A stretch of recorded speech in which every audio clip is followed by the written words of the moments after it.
They said it could never happen. They said Brock Lesnar answers to no one. But last night, the impossible became reality, and the WWE Universe is about to witness the most dangerous alliance in professional wrestling history. The Beast Incarnate has just made a decision that will shake the foundation of WWE to its absolute core, and if you think you know what's coming next, you're dead wrong. For years, we've watched Brock Lesnar destroy anyone who stood in his path. He didn't need factions. He didn't need backup. He didn't need anyone. Paul Heyman spoke, and Brock delivered pure, unadulterated carnage. That was the formula.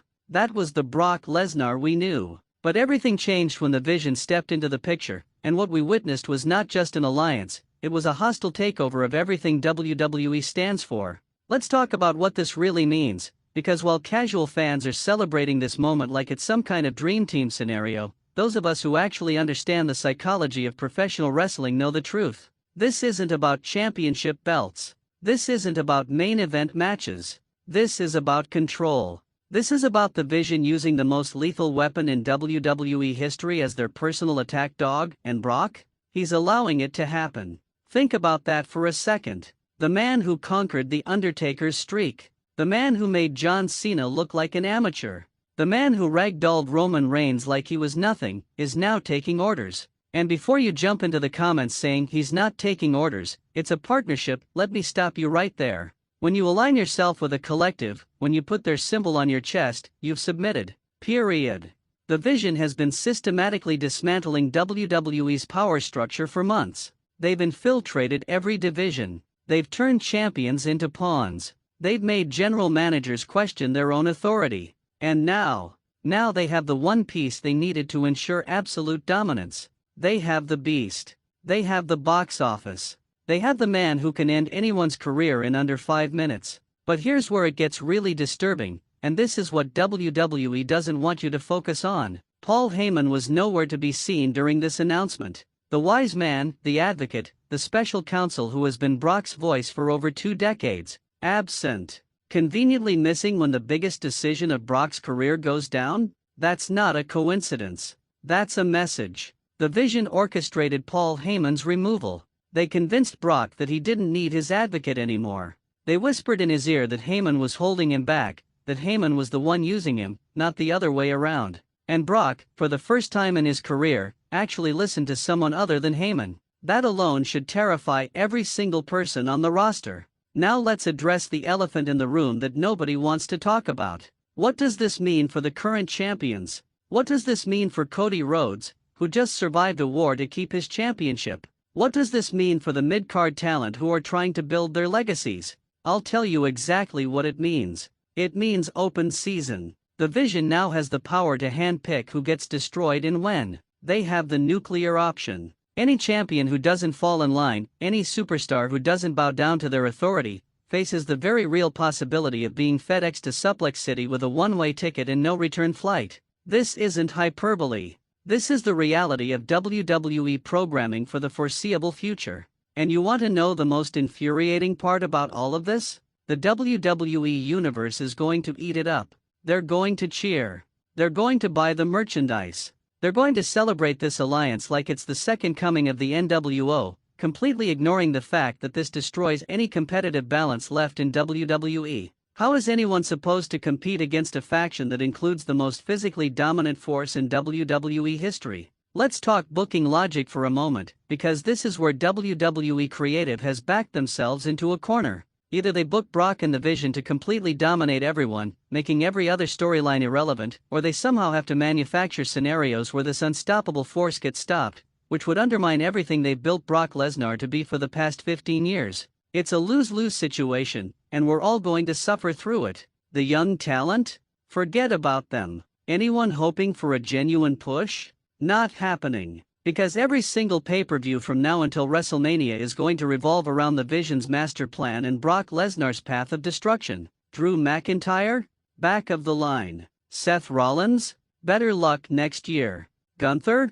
That Intercontinental title doesn't matter anymore when the Vision has the Beast in their corner. Here's what's going to happen, and you can bookmark this video because I'm calling it right now. WrestleMania will feature the Vision in multiple main event spots. Brock will be positioned as the final boss that someone has to overcome. WWE will try to recreate that conquering the conqueror moment, but it's going to fall flat because we've seen this story too many times. The problem with Brock Lesnar alignments is that they always follow the same formula. Domination, destruction, then eventually someone catches him on an off night, gets a fluke victory, and everyone pretends like it was this huge underdog moment. Except it's not. It's the same recycled storyline we've been force-fed since Brock returned to WWE over a decade ago. And the Vision? They're not even the most interesting faction WWE has had in recent years. They're Diet Bloodline. They're Authority 3.0. They're a group of talented individuals who have been given a mandate to act like they're more important than they actually are, and now they have Brock as their insurance policy. It's lazy booking disguised as shocking television. What makes this even more frustrating is that Brock doesn't need this. At this stage in his career, Brock Lesnar could show up twice a year, have incredible matches with top talent, and maintain his mystique. But instead, WWE is going to overexpose him. We're going to see Brock on Raw every other week. We're going to see him in backstage segments coordinating with the Vision. We're going to see talking segments where Brock actually has to pretend like he cares about faction politics. The mystique? Gone. The special attraction feeling? Gone. The idea that Brock Lesnar is this force of nature who appears when he chooses? Completely destroyed. Because now he's just another guy in a group, taking direction, following the storyline, hitting his marks like everyone else. Let me predict the next 3 months for you. The Vision will use Brock to eliminate their enemies one by one. There will be a multi-man match at the next pay-per-view where Brock decimates 4 or 5 guys simultaneously. Then someone, probably a returning legend or a called-up NXT star, will be positioned as the Brock Lesnar killer. They'll have a competitive match at a major event. Brock will lose due to the Vision accidentally costing him the match, and then we'll get the inevitable Brock versus the Vision breakup storyline. It's formulaic. It's predictable. And it's everything that's wrong with modern WWE booking. They take something that should be special and they run it into the ground. But here's what WWE is banking on, and this is the truly cynical part. They know that controversy creates cash. They know that videos like this one will generate discussion. They know that even the people who hate this decision will still tune in to see what happens next. They've weaponized our investment in these characters against us. The Vision getting Brock Lesnar is the equivalent of WWE saying we don't trust our current roster to carry major storylines, so we're going back to the same old playbook.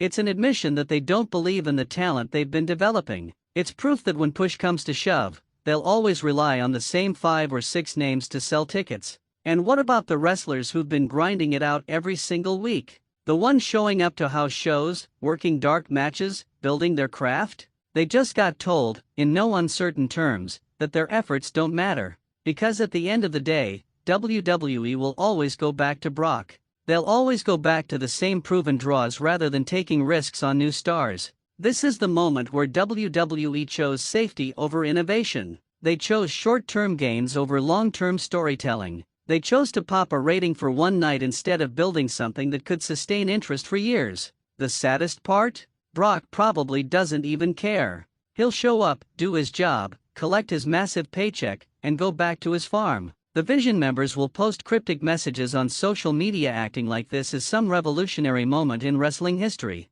And WWE will pat themselves on the back for giving the fans what they want while completely missing the point. What fans actually want is unpredictability. We want to see new stars elevated. We want storylines that don't follow the exact same formula we've seen 100 times before. We want to believe that anyone on the roster could be the next breakout star, not just the same recycled acts from 5 years ago. The Beast aligning with the Vision isn't a shocking moment. It's a symptom. It's evidence of creative bankruptcy. It's proof that WWE has run out of fresh ideas and is desperately trying to recreate past successes by mashing together established acts and hoping we don't notice the seams. So where do we go from here? The damage is done. The alliance is official. And those of us who actually care about the future of WWE are left watching another promising roster get overshadowed by a part-timer who doesn't need the storyline in a faction that was barely working before they added the Beast to the mix. Mark my words, 6 months from now, we'll be looking back at this moment as the beginning of the end for the Vision's credibility.